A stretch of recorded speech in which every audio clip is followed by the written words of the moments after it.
Je connais Place d'Armes, j'ai fait cette semaine plusieurs interventions à droite et à gauche, y compris tout à l'heure dans les Izvestia. Ça vous dit quelque chose, hein? Bon, c'est assez curieux qu'un officier général français soit interrogé par un périodique russe, mais quand on y réfléchit, ça n'est pas totalement anormal. La Russie n'est pas notre ennemi. La Russie n'est absolument pas notre ennemi. Nous avons toujours des relations diplomatiques avec Moscou. Les grandes entreprises françaises qui étaient très présentes dans la Russie avant ce dont on va parler inévitablement dans la soirée, ont conservé sur place le minimum pour pouvoir remonter en puissance lorsque, inévitablement, on parlera de paix. Alors pour votre info, avant de commencer, là je suis bavard, donc je fais une digression. Je signale quand même que, appartenant au cercle de réflexion interarmée qui regroupe une soixantaine d'officiers généraux comme moi en deuxième section, mais aussi des hauts fonctionnaires, des policiers, nous avons adressé à tous les journaux français et à tous les parlementaires un appel, une lettre demandant que la France demande le cessez-le-feu, un cessez-le-feu en Ukraine. Curieusement, le pape a eu la même initiative. Hein. Bon, donc c'est un papier qui est parti, et là aussi, je m'étonne qu'il n'y ait pas eu le moindre bruit autour de ça. Quand même. Hein, on a fait une lettre qui a été adressée à tout le monde et personne parmi les parlementaires n'a relevé ce papier. J'ai téléphoné à quelques-uns que je connais personnellement. Oui, c'est bien ton papier, là. Voilà. Bon, c'est pas mon papier, c'est le papier de 60 personnalités, hein, qui ont chacune leur propre raison. Je faisais cette petite introduction parce qu'on va être amené à parler de ça. Et inévitablement de cette puissance qui, derrière ce qui se passe en Ukraine, a été à la manœuvre et est toujours à la manœuvre. Prête d'ailleurs à abandonner cette manœuvre pour en monter une autre. Je vais commencer par une citation, si vous permettez, et je vais vous demander de me dire, pas l'école, hein, bien évidemment, mais si vous reconnaissez ce qui est dit, le personnage qui a prononcé ces mots. L'Europe occidentale est devenue, sans même s'en apercevoir, un protectorat des Américains. Il s'agit maintenant de nous débarrasser de leur domination. Non, pas Mitterrand, non. Mais je vais y venir à Mitterrand. Parce que, hein, non, c'est De Gaulle, effectivement, le 4 janvier 1963. Et il continue, mais la difficulté, dans ce cas, c'est que les colonisés, mais pas, il allait droit au but, hein, l'homme là, les colonisés ne cherchent pas vraiment à s'émanciper. Les vues du Pentagone sur la stratégie planétaire, et j'y viendrai, les vues du business américain sur l'économie mondiale, et j'y viens aussi dans mon propos, nous sont imposés.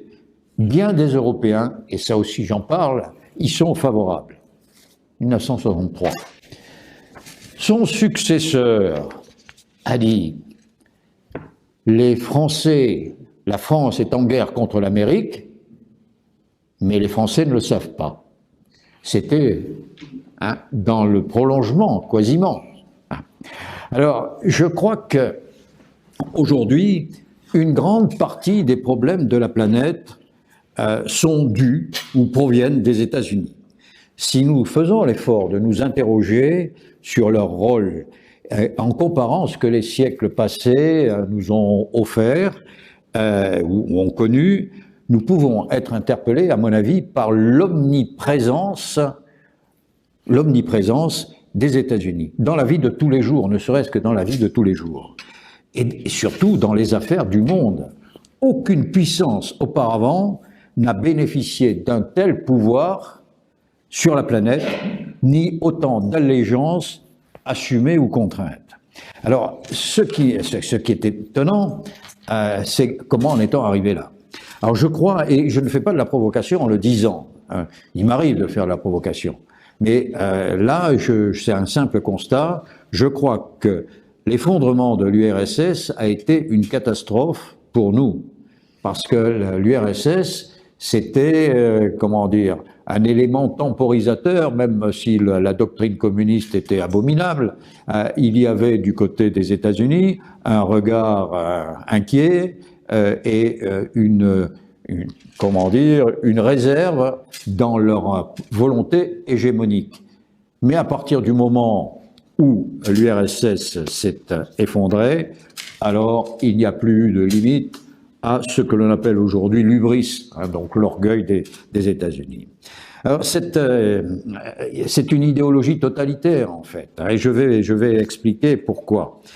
Il y a une ambition hégémonique, et je crois qu'on ne peut pas comprendre la position des États-Unis aujourd'hui ou l'action des États-Unis si on ne revient pas sur l'origine de ce pays. Je remonte aux Pilgrim Fathers, hein, aux pères pèlerins qui ont fondé les 13 premières colonies sur la côte est de ce qui est aujourd'hui les États-Unis, et qui à un moment se sont détachés de la mère patrie qui était l'Angleterre. Alors, c'était des gens protestants, calvinistes ou luthériens, mais qui étaient convaincus de la supériorité de leur mission. Ils étaient là-bas parce que Dieu avait fait d'eux le deuxième peuple élu. Deuxième peuple élu. C'est pas moi qui l'invente, hein, c'est dans les textes, on le retrouve partout. Le premier étant évidemment le peuple hébreu, et vous ne serez pas étonnés quand vous savez ça, qu'il y ait aujourd'hui des relations étroites entre le premier et le second peuple hébreu. Peuple élu, peuple élu. Hein. Et ça, c'est la finance états-unienne alliée à la finance juive domine aujourd'hui le monde. Là aussi, c'est un simple constat. Il n'y a pas de critique. Alors, nos luthériens et calvinistes se sont appuyés sur la célèbre parole du Christ: rendez à César ce qui est à César et à Dieu ce qui est à Dieu. Ah, et évidemment, c'était différent comme attitude de celle de saint Thomas d'Aquin. Saint Thomas d'Aquin qui a, comment dire, forcé les catholiques à avoir une vision très restrictive de la richesse. Hein.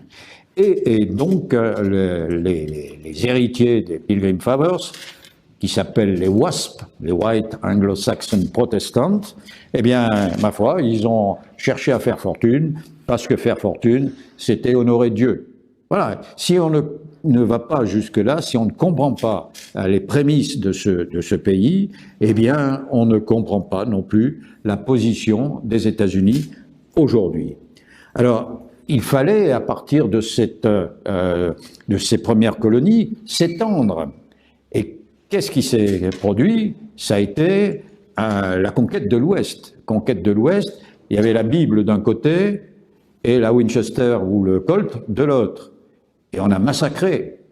On a massacré parce que les Indiens qui étaient chez eux, hein, on voit les films des westerns, ils ont toujours le mauvais rôle, mais ils étaient quand même chez eux, les Indiens. Et on les a traités comme des sous-hommes. Mais ça n'a pas été les seuls. Hein. D'ailleurs, ils n'ont obtenu le droit. D'abord, on les a mis dans des réserves, ces pauvres gens. Ils ont été alcoolisés, ils ont subi toutes sortes de vexations, et ils n'ont obtenu le droit de vote, alors qu'ils étaient les premiers occupants de ce pays, qu'en 1948. C'est quand même extraordinaire. Vous voyez cette mentalité qui se met en place. Et les Noirs, les esclaves, pensez bien que ces WASP, c'est cette catégorie qui va donner une caste, celle que l'on connaît aujourd'hui et qui cherche à dominer le monde. Les Noirs n'ont pas été considérés comme des êtres humains. Hein, et c'était des sous-hommes, ou c'était d'autres hommes. Il y a eu une vision qu'un dénommé Knox a apporté, disant que le noir était d'un autre genre que le genre blanc. Voilà, on se demandait pourquoi il y avait quand même des métis. Enfin bon, c'était l'attitude. Alors ce racisme, parce que c'est du racisme qui perdure aujourd'hui, hein, je vais y venir, il s'est marqué en 1912, les États-Unis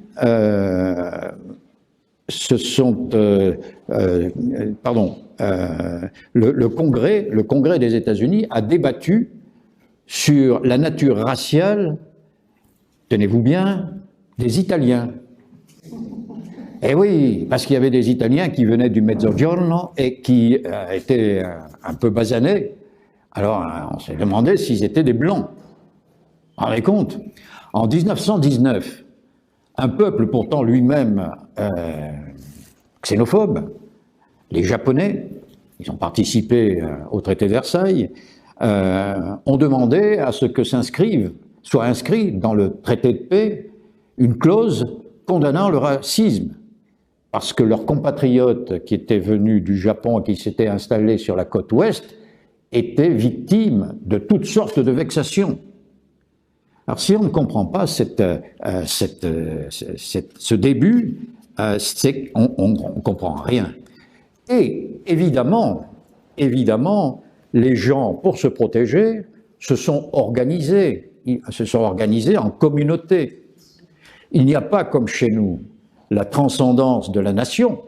Je me demande s'il y a une nation américaine, d'ailleurs, une nation états-unienne. Je me le demande. Je doute. Je crois que ces communautés sont...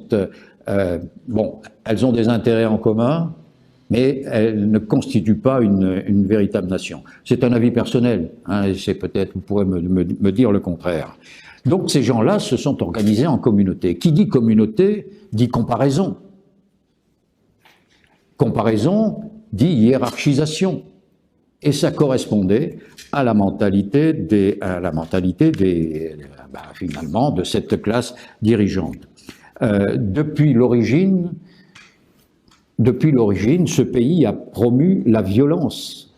Et la fragmentation de la population a entraîné, évidemment, la violence. Et cette violence a été exportée. Elle a été exportée d'abord dans l'environnement, et puis ailleurs. Très vite aussi, cette caste dominante a compris le rôle de l'argent. Évidemment, j'y faisais allusion. Et l'argent a été, avec la conquête de l'Ouest, le premier moyen, le premier véhicule de l'expansion des États-Unis. Le 30 avril 1803, Napoléon Bonaparte, pour lequel j'ai personnellement une grande admiration, mais qui, à ce moment-là, a fait une connerie, il n'y a pas d'autre terme, a vendu la Louisiane aux États-Unis. Il a vendu la Louisiane aux États-Unis pour une somme, je vous passe le montant, mais ce n'est pas la Louisiane d'aujourd'hui. La Louisiane, ça représente actuellement un tiers de la superficie des États-Unis.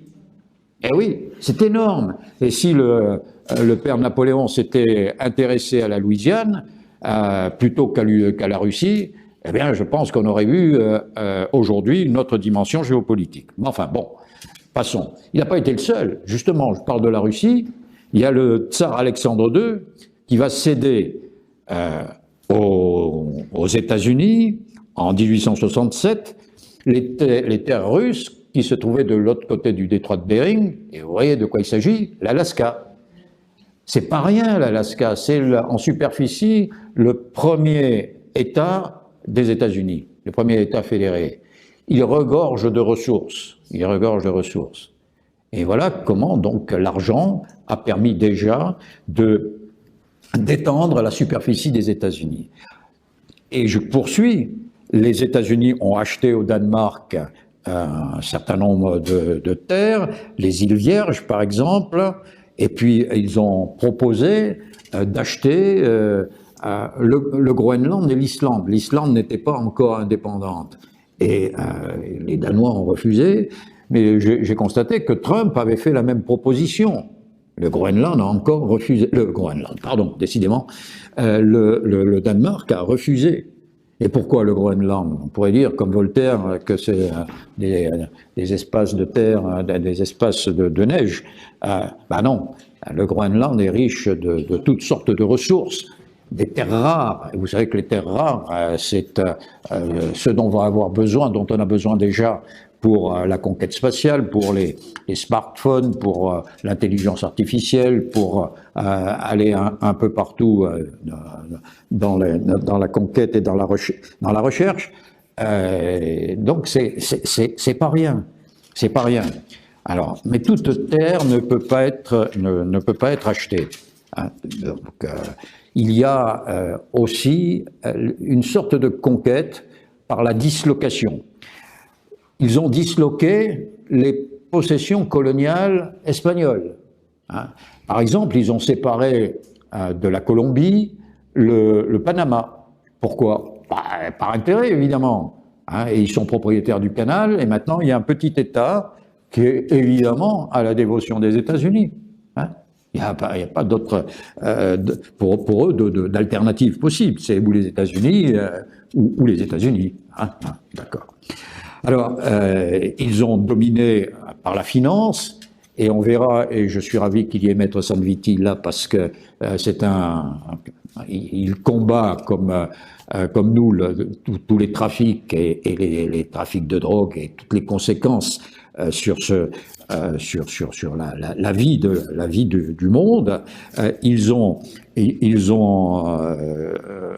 pris un contrôle direct sur les finances d'un certain nombre de pays, le Honduras, le Nicaragua, la République dominicaine, et ainsi de suite. Ils ont profité aussi de la guerre qu'ils ont menée contre l'Espagne en 1898 à partir d'une manigance, j'y reviendrai parce qu'il y a toutes sortes de manigances de la part des États-Unis. Ils ont eu un accident, après bon, ça n'a pas d'importance, mais je cite cette affaire parce que curieusement, ça sera le même procédé au Vietnam. Ils avaient un bateau dans la rade de la Havane, le Maine, qui a eu une explosion accidentelle. Ils ont accusé les Espagnols de l'avoir coulé. Hein, et ça a été le prétexte pour l'invasion de Cuba et le début de cette guerre. Donc, ils ont dans la foulée récupéré, enfin façon de parler, pris la Floride, le Texas, qu'ils ont amené à se séparer du Mexique, et puis les Philippines qui sont devenues une colonie états-unienne. Alors quand les États-Unis ont jugé que franchement la colonisation c'était quelque chose d'innommable, surtout la colonisation française, parce qu'ils ne se sont jamais penchés sur la colonisation anglaise, eux-mêmes étaient une puissance coloniale. C'était une ancienne colonie qui était devenue une puissance coloniale. Ils ont annexé Guam, Porto Rico et les Philippines, hein, comme ça. Alors, évidemment, il y a eu des théoriciens. Alors, vous avez entendu parler tous, évidemment, de la doctrine de Monroe. Hein. La doctrine de Monroe était le 5e président des États-Unis, et lui et son équipe, à un moment, ont dit « Bon, les Amériques, c'est à nous. Les Amériques, c'est à nous. Elles sont fermées, les Amériques, à la colonisation européenne. Et les Européens n'ont plus à intervenir sur ce continent. » Vous vous rendez compte la prétention de ce pays, déjà, à l'origine, on était au 19e siècle. Hein. La doctrine de Monroe, c'est ça. Et quelque temps après, donc en 1905, cette doctrine de Monroe a été prolongée par ce que l'on a appelé le corollaire de la doctrine de Monroe. C'est Roosevelt, le premier des Roosevelt, Theodore Roosevelt. Et lui a dit, il est allé beaucoup plus loin, il a dit qu'au cas où dans le monde il y aurait des problèmes, des difficultés un peu partout, contre leur gré, mais etc., etc. Vous voyez, avec toutes les phrases alambiquées que l'on sait faire en diplomatie, les États-Unis interviendraient. Donc cette fois, c'était plus les Amériques, c'était le monde entier. 1905. Alors les États-Unis se réfèrent à des penseurs évidemment anglo-saxons, Le premier d'entre eux, c'est Mackinder, vous en avez probablement entendu parler. C'est le fondateur de la géopolitique, hein, ou de la géostratégie, comme vous voulez. Il regardait le monde non pas en une vision mercatorienne, mais en une vision polaire. Et quand vous regardez le pôle, par le pôle, vous avez une masse continentale eurasiatique, et vous avez ce qui s'est appelé le Rimland, c'est-à-dire des terres insulaires. Il y a les Amériques, il y a l'Australie, il y a les îles du Pacifique, et à cette masse continentale, on ajoute l'Afrique, évidemment. Et Mackinder disait qui tient l'Europe occidentale tient l'ensemble de la masse continentale, du Rimland, du Heartland. Et sa doctrine a été complétée, cette fois par un Américain, par Nicholas Spykman, qui, lui, a précisé en disant que qui tient la plaine nord-européenne, celle qui va d'Allemagne jusqu'en Ukraine et se prolonge en Russie, tient cet ensemble. Faites le rapprochement avec ce qui se passe actuellement. Hein? Vous savez, la géopolitique, la géostratégie, c'est de la logique. Et puis, il faut se référer en permanence à ce qui s'est passé avant. On peut prendre, je fais une digression, mais on peut prendre un événement à un moment donné. Et à ce moment-là, dire « Ah, c'est bien. Ah, c'est pas bien. » Mais si vous êtes honnête, vous allez à l'origine de l'événement. Et là, vous avez les racines et vous pouvez, à ce moment-là, vous engager, chercher la vérité. C'est ce qu'un historien fait, normalement. S'agissant de l'Ukraine, voyez ce que l'on peut dire et faire. Donc, je continue. À ces penseurs, somme toute généralistes, s'ajoute une cohorte de concepteurs de l'application de l'hégémonie états-unienne. Alors, il y a eu, dans le travail d'ensemble, et là on est en plein XXe siècle, hein, le Project for the New American Century, et ça c'était un groupe de réflexion qui prévoyait la domination, qui a étudié les moyens de domination des États-Unis pour le XXIe siècle. Et là-dedans, vous aviez des gens comme William Kristol, Robert Kagan et Dick Cheney. Vous aviez des gens comme Paul Wolfowitz, comme Kissinger. Hein. Autant de gens qui ne sont pas, pour la plupart, d'origine anglo-saxonne, mais qui sont, pour beaucoup, juifs. C'est un constat, je suis désolé, hein, je ne fais pas d'antisémitisme, hein, je constate, c'est tout. Et je remarque aussi qu'Anthony Blinken, aujourd'hui, le secrétaire d'État, est de religion juive. Donc vous voyez ce qui se passe actuellement en Israël, ce qui se passe en Ukraine. Israël ne risque pas grand-chose, hein, honnêtement, tant que les États-Unis seront tenus par ce système, cette caste dominante, qui repose sur la finance. Alors, ces penseurs ont imaginé des opérations à conduire, et dans la même période, vous avez Zbigniew Brzezinski, un autre théoricien de l'impérialisme états-unien, qui a écrit Le Grand Échiquier, vous en avez évidemment entendu parler, et Paul Wolfowitz, qui est le concepteur principal de la doctrine qui d'abord porte à son nom, le Defense Guidance Planning en 1992, qui avait pour objectif de définir les politiques militaires et étrangères des États-Unis après l'effondrement de l'URSS.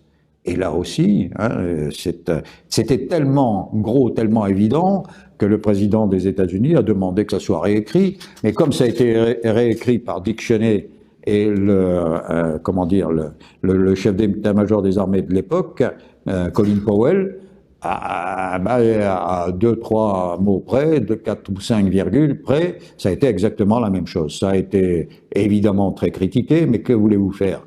Quand vous êtes soumis, vous ne pouvez pas aller au-delà d'une critique, et encore une critique très aimable. Alors, je crois que cette expansion inévitable se fit par la conquête de terre, comme je viens de le dire, mais aussi par toutes sortes de relais. Il fallait à ces gens-là, à ces concepteurs, et aux États-Unis, des relais dans les pays qu'ils souhaitaient aligner, qu'ils souhaitaient rallier. Et bon, ces relais, vous en connaissez quelques-uns. Il y avait des partisans comme George Soros, d'origine hongroise, qui a été le concepteur de l'Open Society, avec son fils Alexander. Et puis il y a d'autres que vous connaissez aussi, Klaus Schwab, un Allemand, enfin un Allemand, oui, et Ursula von der Leyen, qui malgré son patronyme allemand, est une dame issue des États-Unis, une américaine, de la famille Larson, qui a fait fortune dans le trafic d'esclaves. Et pour la France, vous en avez quelques-uns aussi. Vous avez Jacques Attali, vous avez Alain Menck, et dans le passé, vous en avez deux qui ont été mis en exergue, qui ont été portés au pinacle, c'est Monet et Schuman. Monet, drôle de personnage, que certains encensent encore. Monet, c'est un gars qui a travaillé dans la banque américaine, qui était tellement investi dans les banques de l'autre côté de l'Atlantique, d'abord en Angleterre, puis après dans les banques des États-Unis, qu'il était devenu finalement un penseur officiel auprès du président des États-Unis. Et pendant la guerre, il a écrit un mémorandum en disant, via les conseillers, que le général de Gaulle était un danger pour l'avenir de l'Europe et qu'il fallait, et là c'est le mot qu'il a utilisé, le détruire. Le détruire. Vous vous rendez compte? Et ce type-là, on en a fait quelqu'un qu'il faut admirer. Je crois très sincèrement que les fondements du marché commun, donc le traité de Rome de 1957, n'auraient jamais été signés par la France si le général de Gaulle, qui est arrivé quelque temps après au pouvoir, et si la Constitution du 4 octobre 58 avait été à ce moment-là promulguée, ça n'aurait jamais été signé. Parce que le traité de Rome, dans le texte, quand on le lit, prévoit déjà ce qui est en train de se passer aujourd'hui. C'est-à-dire l'intégration des nations européennes, la fusion des nations européennes dans un vaste ensemble sans plus d'âme, sans plus de nations.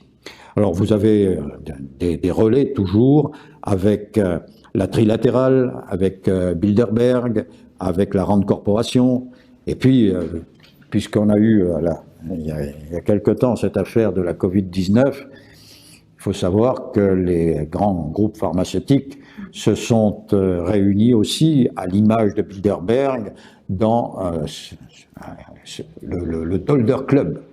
Le Dolder Club qui a pris le nom, comme Bilderberg a pris le nom de l'hôtel, je crois que c'est en Hollande, là c'est un hôtel de Zurich. Mais évidemment, si on se réunit, c'est pour avoir une vision commune, c'est pour agir de manière concertée. Donc, faites la relation. Faites la relation.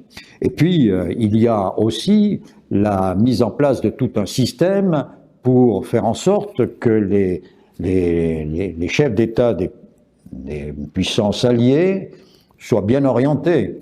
Vous avez entendu parler aussi de la French American Foundation et des Young Global Leaders. Tout ça pour former, et il y a plusieurs centaines de Français qui sont passés par ce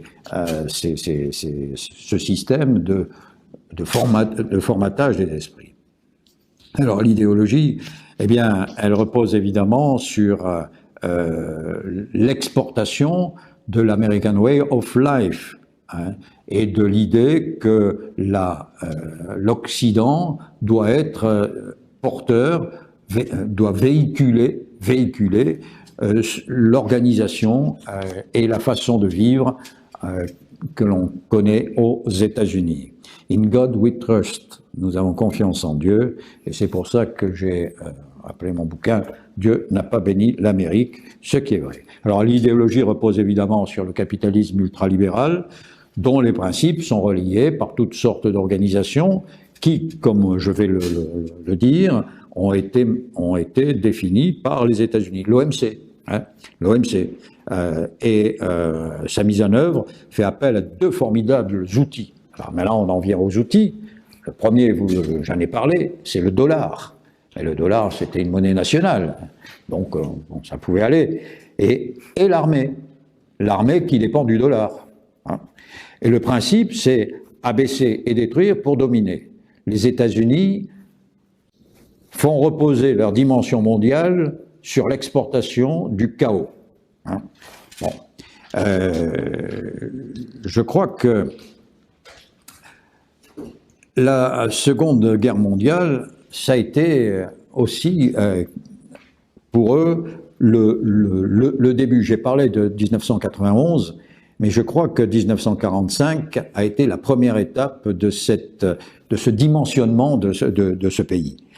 La Seconde Guerre mondiale a amené les États-Unis à agir, et ils ont été protégés par le fait que derrière le rideau de fer, la Russie ne participait plus à l'évolution du reste du monde. Elle s'est repliée sur un ensemble de pays. Et ils sont apparus, dans ce qui était en partie vrai, comme les libérateurs de l'Europe occidentale. Mais prenons l'exemple de la France. La France a été libérée, mais et l'Europe a été libérée, mais pas seulement par les États-Unis. S'il n'y avait pas eu Stalingrad, vous croyez que le débarquement de Normandie aurait été facile? S'il n'y avait pas eu l'arrivée des troupes soviétiques à Berlin, vous croyez que les États-Unis auraient eu la voie ouverte jusqu'à l'Allemagne? S'il n'y avait pas eu le débarquement de Provence, dont nul ne parle, et qui était pourtant à majorité française, et la remontée de Delattre dans la vallée du Rhône, vous croyez que les Américains auraient pu agir facilement? S'il n'y avait pas eu en Italie, l'action de la première division d'infanterie algérienne du général Juin à l'époque, qui a fait sauter le verrou du Mont Cassin, Monte Cassino, face auquel l'armée pattonne piétinait, vous croyez que les Américains auraient pu libérer l'Europe? Est-ce que vous croyez que s'il n'y avait pas eu la résistance française qui a fixé des divisions entières de l'armée allemande, ça aurait été aussi facile? Alors oui, bon, les Américains ont participé à la libération de l'Europe, c'est certain, mais ils n'ont pas été les grands libérateurs. Voilà, maintenant ils ont pu, à partir de là, exporter tout ce que l'on connaît. Et je crois que, parce qu'ils ont été reconnus comme dominateurs, comme la puissance qui aurait libéré le monde, ce qui était partiellement vrai, mais pas totalement vrai. Alors, ils ont deux moyens d'action, disais-je. Ils ont la monnaie, d'abord. La monnaie, le dollar, ça a été un moyen de conquête et de domination. Pour des raisons d'évidence, le clan WASP et associés protègent les avantages indus du dollar, monnaie à la fois nationale et internationale. Quand votre monnaie est aussi une monnaie internationale, vous avez un levier extraordinaire sur les économies des pays qui utilisent votre monnaie dans les échanges. Et les sommes considérables de dollars qui se sont constituées ont amené la création de fonds de pension, par exemple. Vous les connaissez, hein, les fonds de pension comme BlackRock et Vanguard, qui détiennent 90% des médias internationaux. 90% des médias internationaux, par le biais de 9 conglomérats, et avec des appendices gigantesques et des organismes d'influence. Et je vais en citer un, McKinsey. McKinsey, quel est l'intérêt de faire appel à McKinsey pour étudier l'organisation de l'administration française? L'administration française est probablement, elle est pléthorique, je sais, on peut la critiquer, mais il n'empêche que c'est une des plus honnêtes et les mieux armées du monde. Hein. Et j'étais encore en activité, on nous a imposé dans les armées justement une analyse pour la réorganisation des forces. Et c'était un organisme d'analyse, donc McKinsey. C'était pas McKinsey à l'époque, mais cet organisme a fait des études et a publié un document qui est directement allé à la poubelle. Comment pouvait-on imaginer qu'une armée qui est en permanence en train de se réformer, de s'adapter à la réalité, au budget, etc., et qui est à l'origine du système divisionnaire qui a été exporté dans le monde entier, puisse écouter des gens, même pas militaires, étrangers, et là pour en fait gagner de l'argent. Hein. Ça prouve bien, ce genre d'affaires, la soumission de certains gouvernements à un système qui, aujourd'hui, à mon avis, est mal en point. Alors, donc, ça, évidemment, je parle des accords de Bretton Woods et de la déconnexion du dollar de l'or. Tant que le dollar était rattaché à l'or, ça pouvait se concevoir. Mais à partir du moment où le dollar n'a plus été rattaché à l'or, là, c'était plus la même chose. Donc, les accords de Bretton Woods auraient dû, à mon avis, cesser. Et malheureusement, à cette époque-là, il n'y a personne qui se soit élevé contre le dollar monnaie internationale, sauf le général de Gaulle, qui a demandé le remboursement de ce que la Banque de France avait en dollars en or. Il a été suivi par l'Allemagne. Et du coup, évidemment, les États-Unis ont dû prendre la mesure de découplage entre l'or et le dollar. Et à partir de ce moment-là, le dollar n'avait plus de raison d'être en tant que monnaie internationale, mais elle est restée. Tout simplement parce que les États-Unis avaient mis en place tout un système de verrouillage avec le FMI, la Banque mondiale, et cette vocation extraterritoriale a perduré, et il y a eu même des lois extraterritoriales, c'est-à-dire que les États-Unis se permettaient de juger et de condamner des entreprises, des États, des organismes qui auraient eu des relations avec des pays que les États-Unis jugeaient dangereux pour leur sécurité. Et c'est ainsi que les banques françaises ont été scandaleusement sanctionnées, elles en ont fait les frais, si j'ose dire, avec, par exemple, le Crédit Agricole, troisième banque française, comme le BNP Paribas, avec des sanctions énormes, des amendes énormes, comme aussi, d'ailleurs, des banques allemandes. Mais c'est de l'ingérence. Quand on y pense, c'est quand même terriblement comment dire, ça pourrait être inadmissible dans l'absolu. Eh bien non, on a payé. Les banques ont payé. Donc le dollar est une arme. C'est la première de toutes. Et revenez à ce que je disais au tout début de mon propos. Le dollar, la monnaie, a été dédouanée par la pensée des Pilgrim Fathers et de leurs successeurs sur le rapport entre l'or, la monnaie et la réussite. Donc, le deuxième outil, c'est la guerre. La guerre.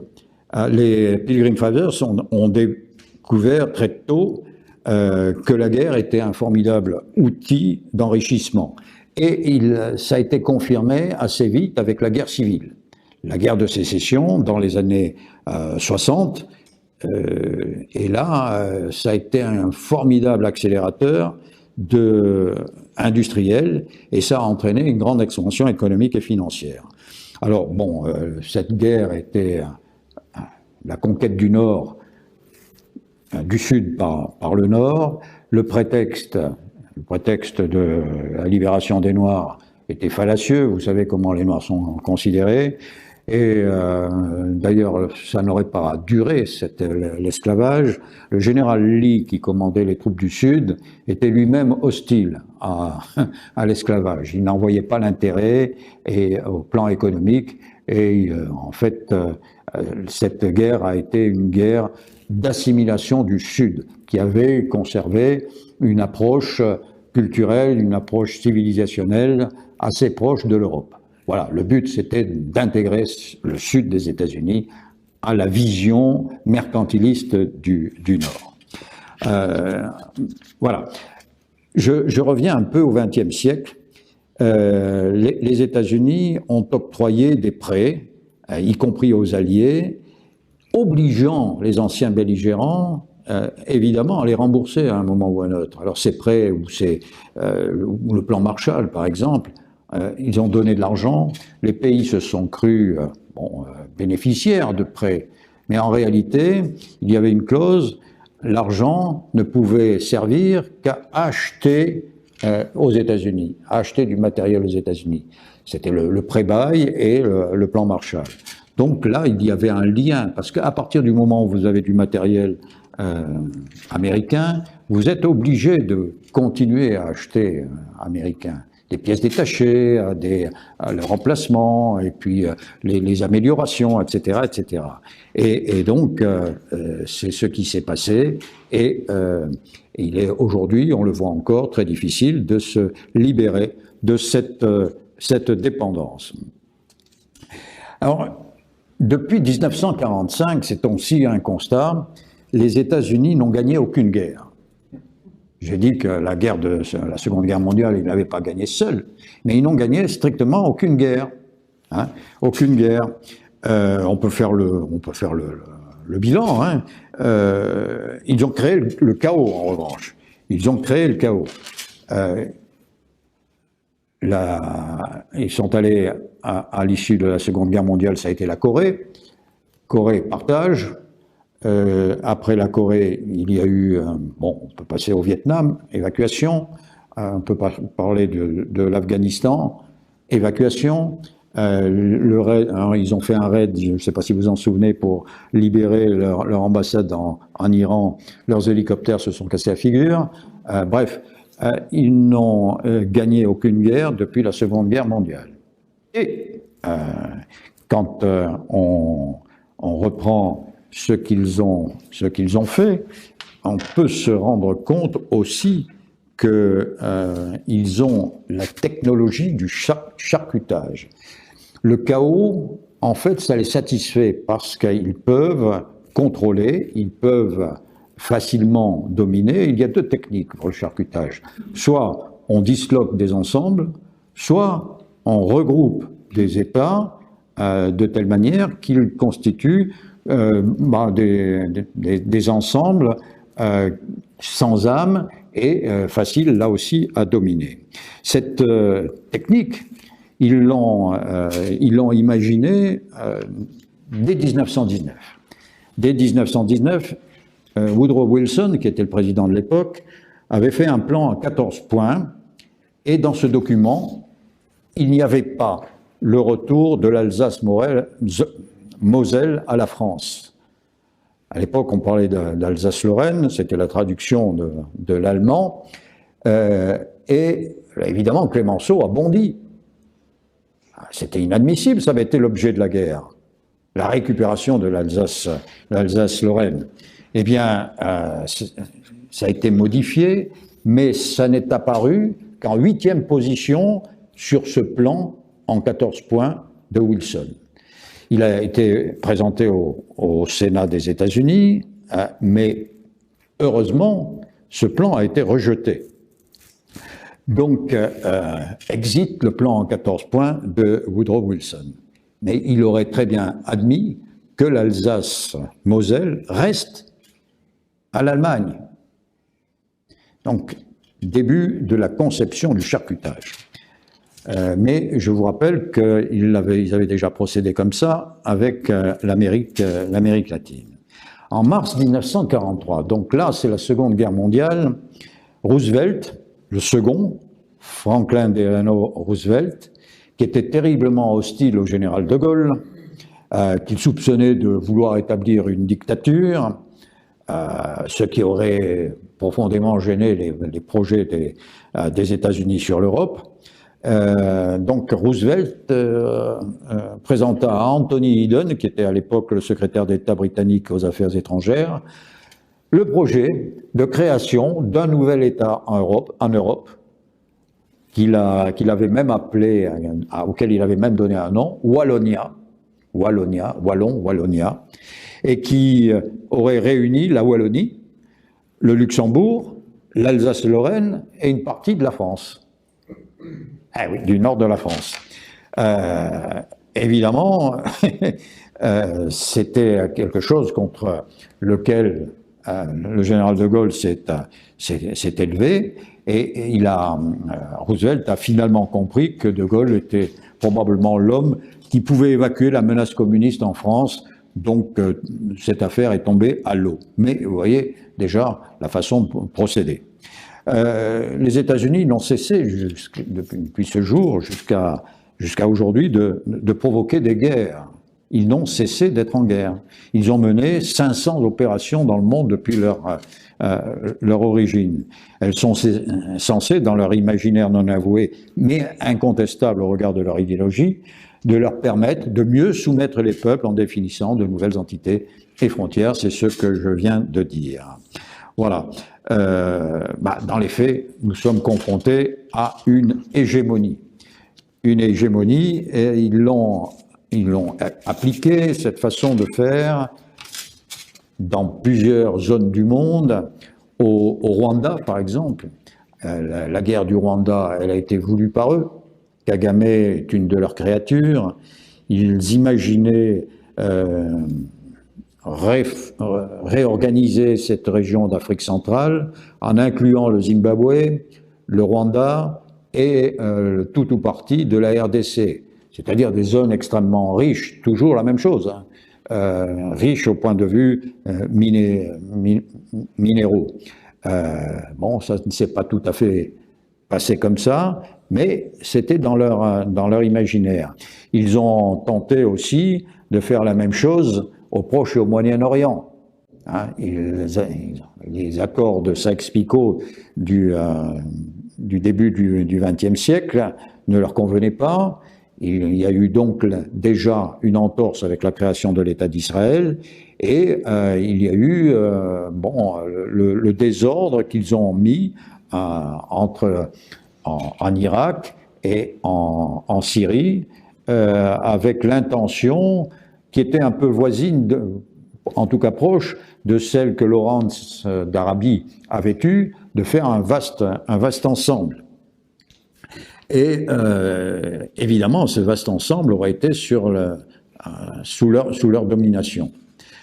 Un exemple qui me vient à l'esprit à propos de cette zone du Proche et du Moyen-Orient, c'est la négociation que Roosevelt fit avec Ibn Saoud juste après Yalta.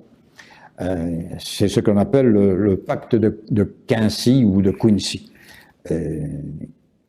Il assura, et valable pour 60 ans, il assura le roi d'Arabie de la sécurité de sa famille, hein, que les États-Unis assureraient la sécurité de sa famille, mais qu'en échange, ils exploiteraient le pétrole. Et ce fut la création de l'Aramco. L'Aramco et le pétrole, voilà, c'est ce qui les a motivés dans toute cette politique qu'ils ont menée au Proche et au Moyen-Orient.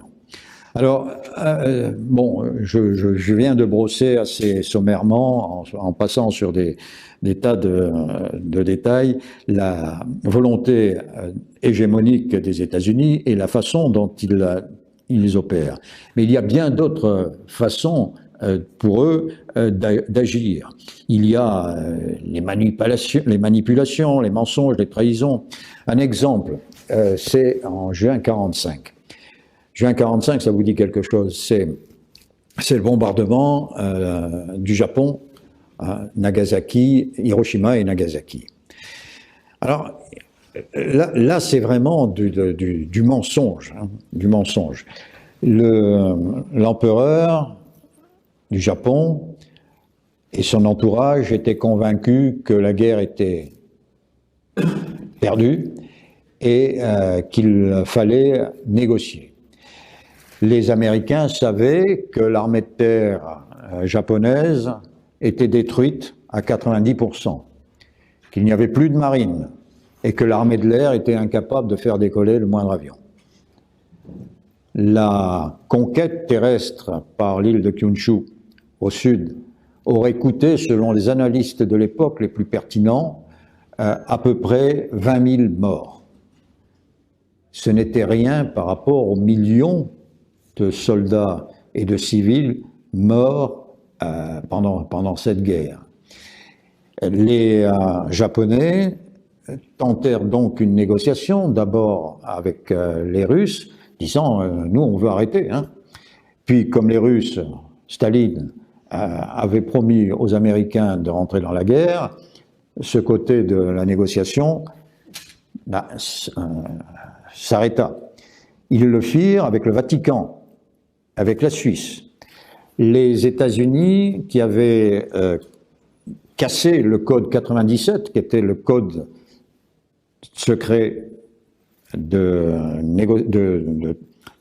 d'échange entre le Japon et les ambassades à l'extérieur, savaient parfaitement où en était le Japon.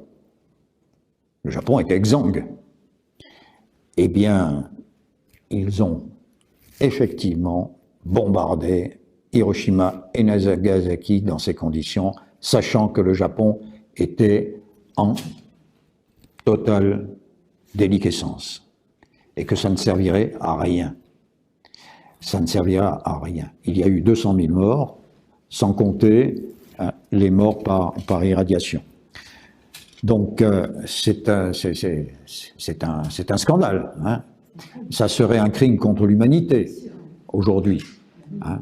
Mais personne ne le sait, ou personne ne le dit plus exactement, et personne ne va se retourner contre les États-Unis 80 ans plus tard. Donc, je saute quelques exemples.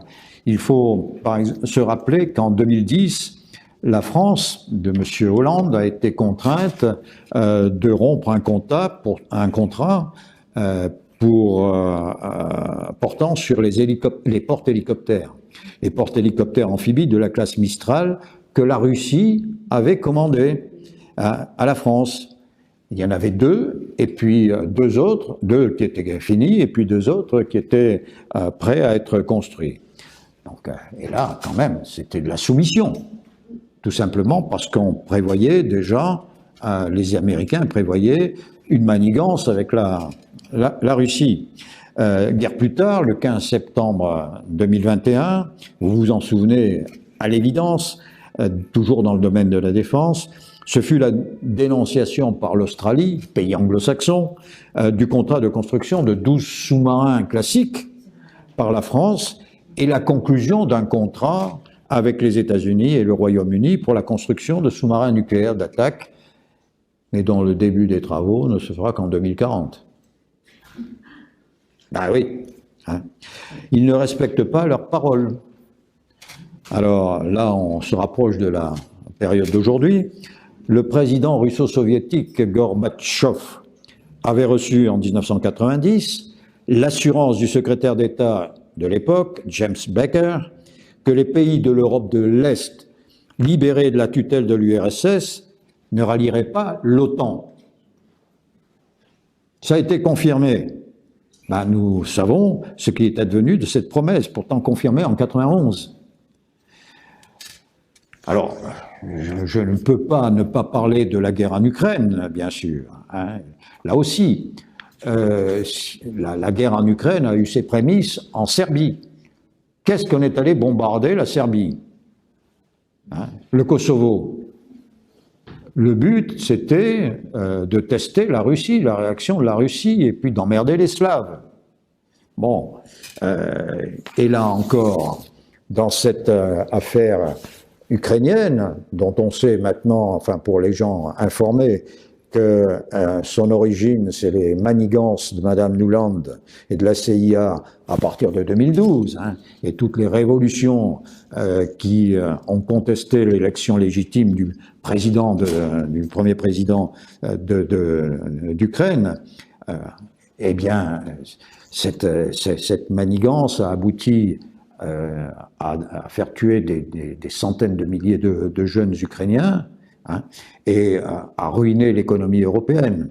Le sabotage de Nord Stream 2, du gazoduc qui passe par la mer Baltique, bien, c'est à qui?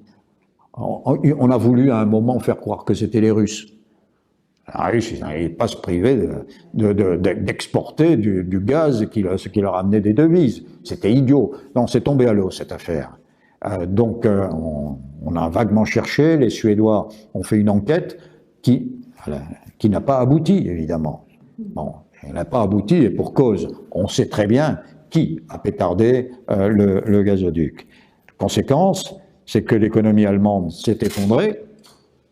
L'économie allemande s'est effondrée, elle avait besoin de ce gaz.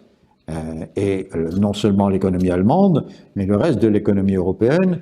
Et puis cette guerre, elle a montré aussi les divergences entre les États européens, et elle a permis, cependant, aux États-Unis de confirmer la dépendance sécuritaire des États européens vis-à-vis de l'OTAN. L'OTAN qui n'est rien d'autre que le bras armé des États-Unis qui aurait dû disparaître avec la fin de l'URSS. C'est logique. L'OTAN avait été constituée pour faire face à une menace de l'URSS. Voilà. Alors il y a des tas d'instruments complémentaires pour assurer cette hégémonie. Il y a la CIA, je vais passer là-dessus, la CIA dont je viens de parler à l'instant, mais qui a provoqué des tas de troubles dans le monde. Hein. Elle a succédé à l'OSS, qui était déjà très, très active. Vous savez que tous les chefs d'État d'Europe occidentale étaient écoutés. C'est Edward Snowden, qui est un ancien fonctionnaire de la CIA et de la NSA, qui a révélé l'existence de programmes de surveillance de masse. Il y a des outils majeurs qui sont exclusivement anglo-saxons, comme le système échelon, ou Five Eyes, qui regroupe les États-Unis, l'Australie, la Nouvelle-Zélande, le Royaume-Uni et le Canada. Les autres n'ont pas accès. Il y a une vision très, là aussi, très racialisée, parce que très racialisée des relations mondiales. Ce que je vous ai décrit à propos de la société américaine, le regard des États-Unis sur le monde est à l'identique. Hein. Vous avez d'abord les anglo-saxons, puis vous avez les Européens, puis vous avez les Slaves, puis vous avez les Arabes, puis vous avez les Noirs. C'est malheureux à dire, mais c'est comme ça que les États-Unis regardent le monde. Il y a aussi, au-delà de la CIA, de la NSA, de tous ces organismes, il y a les ONG. Les ONG, organisations non gouvernementales, soi-disant, eh bien, elles sont toutes liées au gouvernement des États-Unis. Qui plus est, les deux partis principaux, les républicains comme les démocrates, ont chacun une ONG. Et les statuts de ces ONG sont quasiment identiques, c'est-à-dire amener le développement de l'influence des États-Unis dans les pays concernés par l'action de ces ONG. Il y a aussi ce que j'appelle le drainage des compétences et les incitations et les rapines. Je crois que la population des États-Unis, pendant une longue période, s'est constituée à partir de migrations. C'était les miséreux qui pouvaient trouver de l'autre côté de l'Atlantique des conditions de vie meilleures et des possibilités de réussite. C'était parfois vrai, mais à la plupart du temps, s'ils trouvaient une forme de liberté, ils subissaient les violences d'une population fruste et l'exploitation des patrons sans scrupules, sous le regard intéressé, évidemment, de l'oligarchie WASP. Et là, il s'agit d'une raison complémentaire du regroupement des gens en communauté, qui offrait la protection et la solidarité née du partage des origines, des usages, voire de la langue. Et cette attirance, aujourd'hui, se poursuit avec le monde du Sud, avec les Latinos. Et les Latinos, s'ils ne s'intègrent pas, pourtant ils sont chrétiens, la plupart, c'est bien parce qu'ils sont regardés avec mépris, et ils trouvent peut-être des conditions de vie meilleures aux États-Unis, mais ils ne sont pas accueillis favorablement. Mais ça n'intéresse pas les États-Unis aujourd'hui, cette population, parce qu'ils n'ont plus d'industrie, ils n'ont plus de travaux agricoles nécessitant de la main-d'œuvre. Donc ce qui les intéresse, en revanche, c'est une migration de gens d'un certain standing intellectuel, capables d'apporter leur science, capables d'apporter leurs compétences. Et je remonte un peu en arrière, ils l'ont fait depuis 1945 aussi. Je vous parle là de...